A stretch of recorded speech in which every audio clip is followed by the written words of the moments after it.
And I started just normal, like everybody. My father taught me, and he said, okay, G, C, D. Now you have enough chords for 10,000 songs, okay?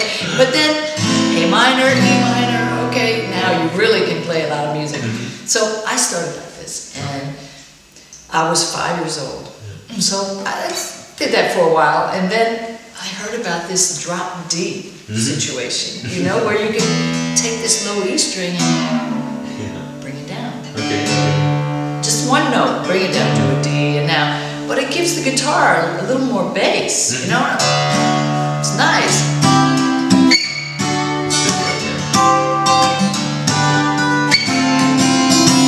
You know, and I enjoyed that. It was really a big deal for when I first found it. It's like, whoa! Were you still 5 at that age? I was maybe 8 or 9. So maybe 10. And then I started to listen to Joni Mitchell. And Joni Mitchell was really late 70s. Okay, so I was born in 59. You know how old I am now. But so in this late 60s, you know, early 70s, Woodstock era and things like this. So Joni Mitchell was big, and she always tuned her guitars, and I knew when I first heard her records, something was different, and I was really excited. I said, I love the sound of this guitar. And somebody said, she's tuning, you know, she's changing the tuning. So I already had my D going, you know, and I thought, I'm gonna find something. I'm just gonna follow my ear and find something I like.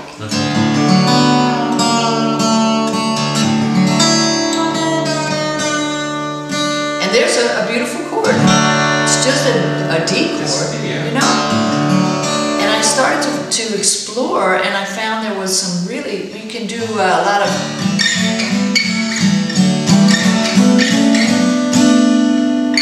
it's really pretty, isn't it?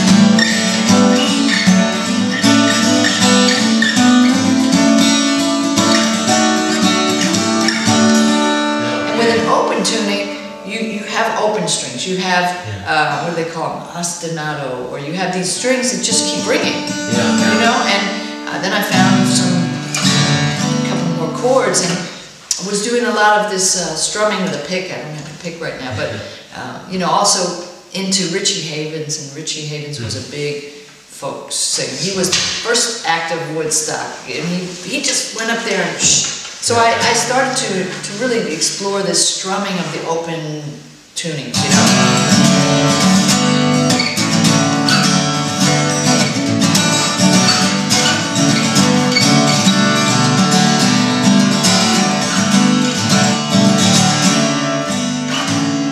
I thought it was beautiful. And it got me excited to try to find more tunings.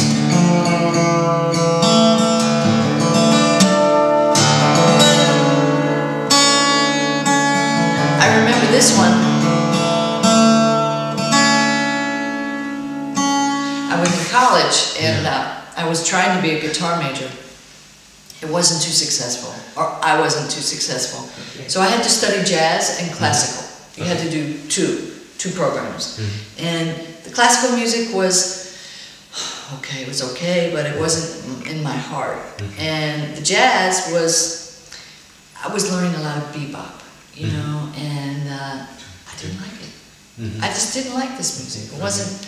So I'm home. I'm in the middle of my education, and I'm in the stairway in a dormitory, which is a big hall, so it's really echo. You know, and I just started tuning, and I would practice all my finger picking exercises from classical music. Because they were great, but I would practice them with the tunings, you know, and it just...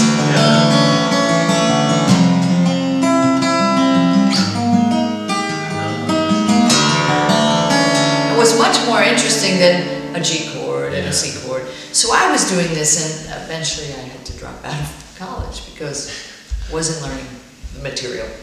But along the way, somebody introduced me, of course, to the harmonicas, the flageolet.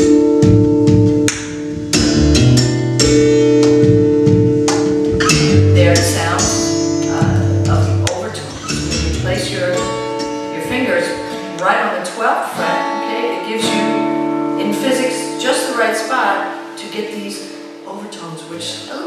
angels of tones to me, you know? And so 12th fret, 7th fret, 5th fret, those are the main frets. And it was a new world for me when I found this. Yeah. And I started to incorporate these.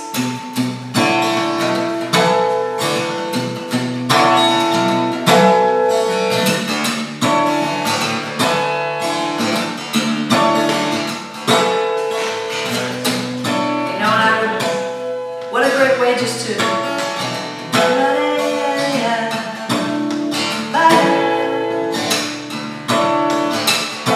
and it's a different kind of sound. It's almost like I have some other instruments behind me, you know. So it really was exciting for me. So I kept tuning, and maybe, I don't know, I had at this point maybe 10 tunings. You know, every tuning was a different mood, a different feeling, a different sound. And but at some point, my hands began to get itchy. You know, I love to play hand drum, so congas, bongos, things like this, frame drum, and I wanted to do this. I just felt drawn to play the guitar more like a drum. And so, of course, you have wood. If you have a ring, you can destroy the wood, but it's a great sound, you know. So every guitar has different sounds, and I started to really, basically wanted to sound like a kick and a snare. Yeah. Those were the most important drums for me, just the kick drum and the snare drum. And could I use that? And of course, there's a hi-hat, you know. So there's this hi-hat always going. You know, and it's...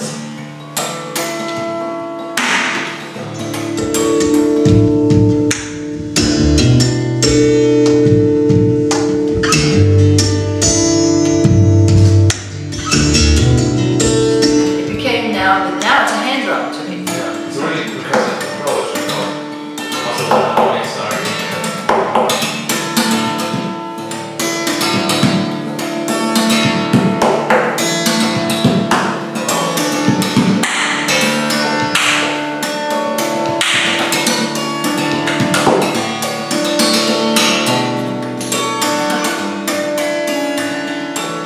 What's so fun about open tuning, I'm only pressing 2 strings here, you know, because I'm using these open strings.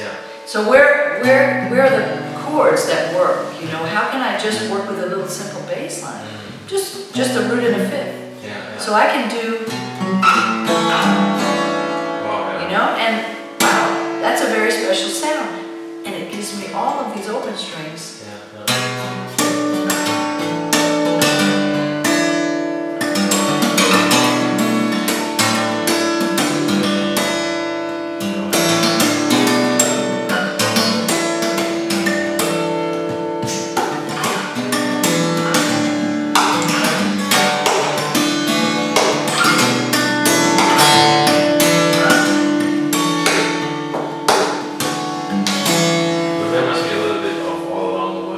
Yeah, same chord. Those are the 3 chords, you know. There must be some kind of way out of here.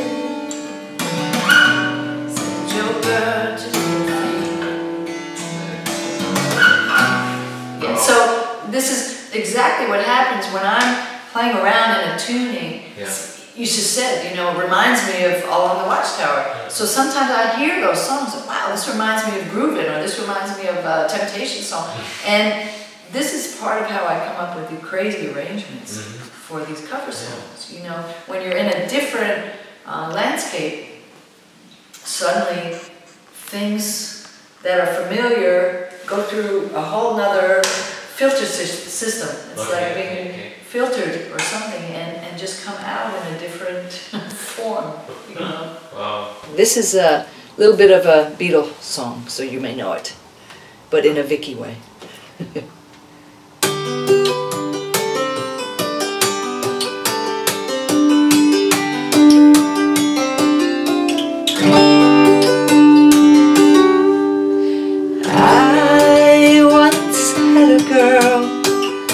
Or should I say, she once had me.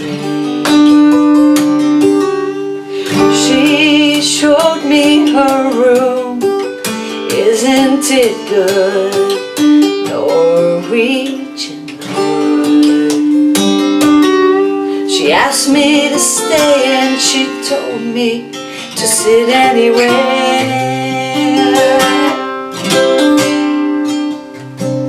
So I looked around and I noticed there wasn't a chair. Yesterday you told us about like 34 tunings you have maybe in your portfolio. Yeah. So I was wondering how to remember those tunings. How do you remember them?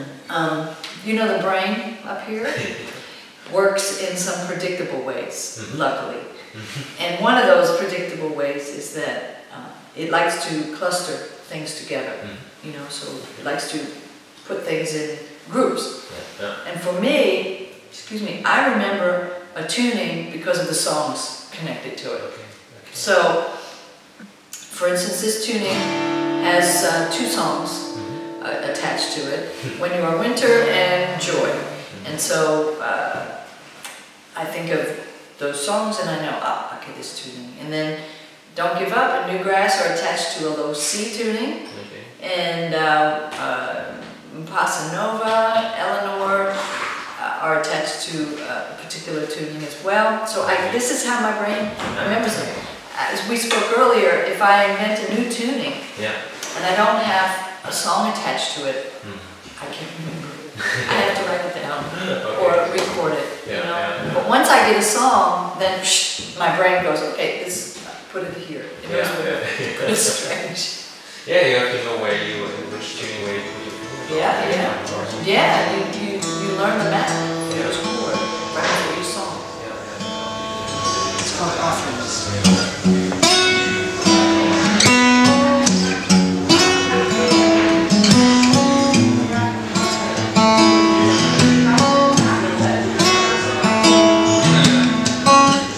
Pressure is on, I've got to give you a song you want to sing it along with me.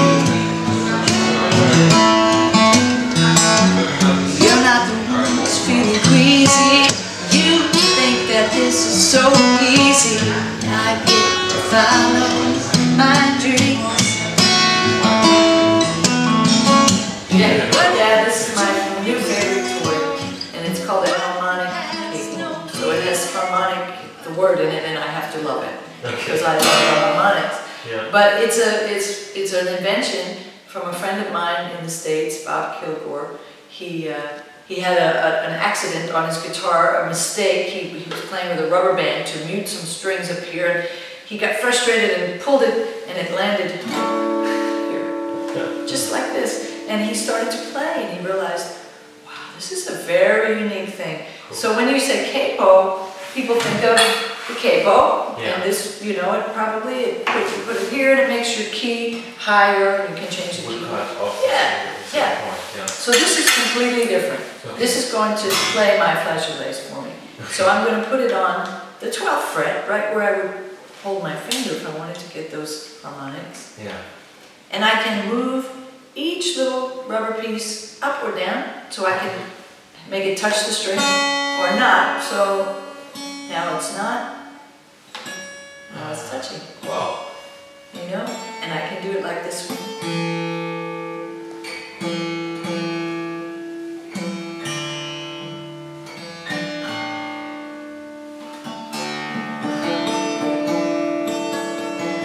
Now I've got my cool little thing. So when I play regular notes, they sound regular. But when I pull off the note, I get a flageolet. It's really cool.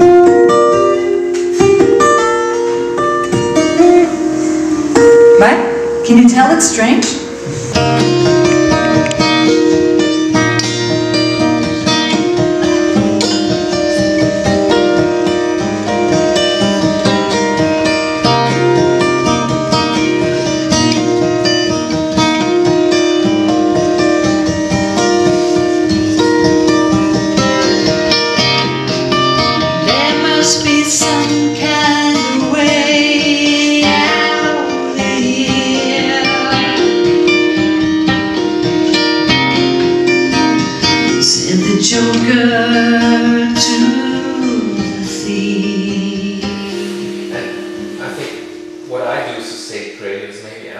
question, what about the next 5 years? So what to come? Where should I move? Where should I go?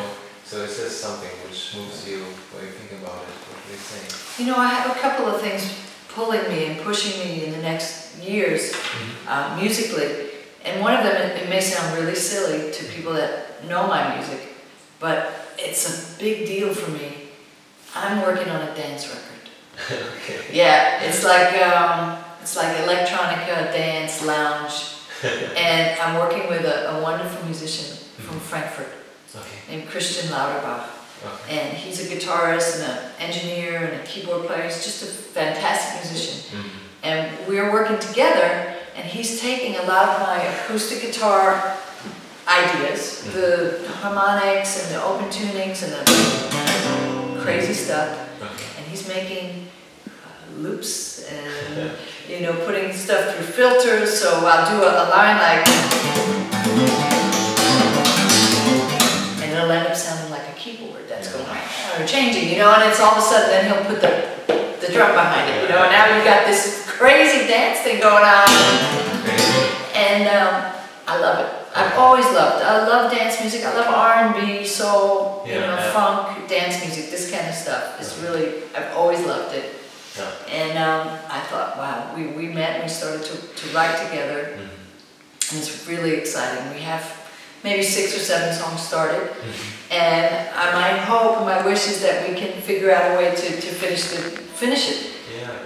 So this is one of my projects I see over the next couple of years, which will be very shocking to a lot of people. And one album will be the dance version, and then maybe we make it a double CD, and the other CD is me playing everything acoustic. Okay. So, and then I have a new CD coming out within the next year, which is just a lot of singer-songwriter songs and some cover tunes that I've been working on the past year. You know, and I've been collaborating a lot with other artists and really enjoying it. I may do a collaboration, you never know, with my good friend Manolo Batrena, who's a world percussionist, who's my neighbor in New Jersey. So we're thinking about, he was a percussionist with Heavy Weather Report. And he's a great musician. So we may do a duo project. Wow, looking forward to that. And you know, and the rest of it is learning some more recipes for my new blender, which is a great machine, and learning how to make greens and fruits and vegetables and juices. And if I have mine, I will send you some. You know, stay healthy. I'm open to recipes. If anybody has, please send them. Let's do a blog about that. Yeah, I love it. So, and just, you know, maybe learning some, how to play some other kinds of guitar. We'll see. I don't know how daring I am.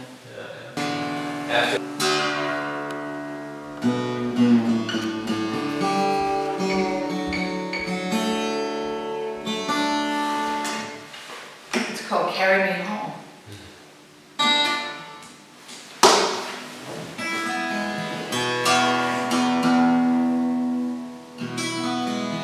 Do you have that pick by any chance? Everybody has a pick but me. She worked for you. Thank you. Oh, she has a thinner one. Okay. I take the thinner one. Thank you. Who's my mama? She's my mama. Thank you.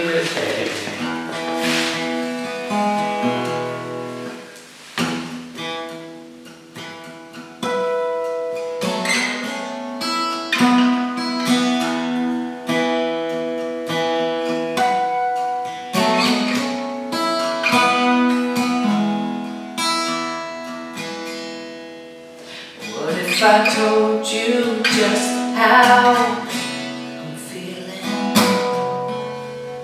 what if I asked you not to leave me now?